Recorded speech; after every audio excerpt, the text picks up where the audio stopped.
wafdi uu hogaaminayo agaasimaha waaxda qorsheynta ee hay'adda shaqaalaha dawladda Somaliland oo maalmahanba magaalada Ceerigaabo ka waday diiwaangelinta shaqaalaha kala duwan ee dawladda ayaa xarunta maamulka gobolka Sanaaga kulan kula qaatay isuduwayaasha kala duwan ee laamaha dawladda waxaana ugu horeynba kulankaasi ka hadlay isuduwaha wasaaradda shaqaalaha dawladda ee gobolka Sanaaga Cabdirasaaq Warsame waanu is aragnaa wixii caqabadaha jira iyo wixii tabashooyin hay'adda shaqaalaha ku saabsan waanu ka wada hadalnaa wixii sharciya oo nidaamka waanu sheegnaa haddana insha Allah taala waxaan rajaynayaa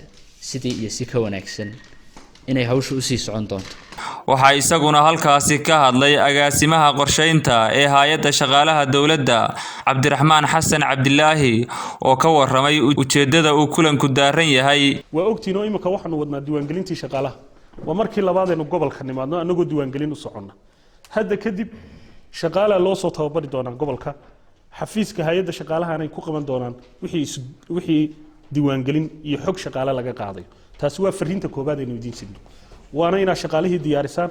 faylalkoodii u sameeyaan xogtii leedinka helaa xogtii qofka shaqaalihii waa inuu fayl yeeshaa faylka waa in laga helaa xumaan iyo wanaag wixii uu geystay hadii uu shaqo wanaag geystay waa in faylka dhexdiisa loogu tagaa hadii uu geystay shaqo wanaagna waa in faylka dhexdiisa loogu tagaayo informationka isuduwayaasha laga helaa oo runtii ay noqotaa wax detailed oo xog la heli karo ayaanu horta runtii idinku wargelinayna xafiiska hay'adda shaqaaluhu ee halkanna wuu idin furayay idinkaanu idin la shaqeynaya hadii Ilaahay idmo talabaad waxaan idinku wargelinayaa dhawaan waxay hay'adda shaqaaluhu idin la wadaagtay 16 siyaasadood iyo habraac sharci oo loogu talagalay in loo isticmaalo shaqaalaha dawladda waxa uu heliyo foomam fara badan oo shaqada daily ee maalin walba ay qabataan ay ka jawaab celinayeen ayaa uu heliyo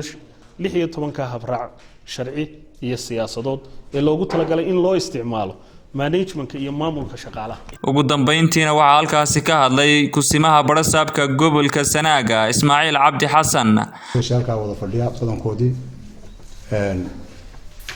hawsha wadana diyaar u yihiin inay qabtaan oo waxay ka qaban karaan xagga shaqaalaha ay ka soo qabtaan shaqaalahooda waxaanuna ku balanay runtii aan leenahay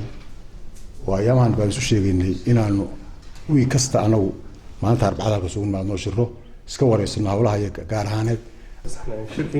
Cabdirasaaq Maxamed Jaamac Sugulle Saab TV Ceerigaabo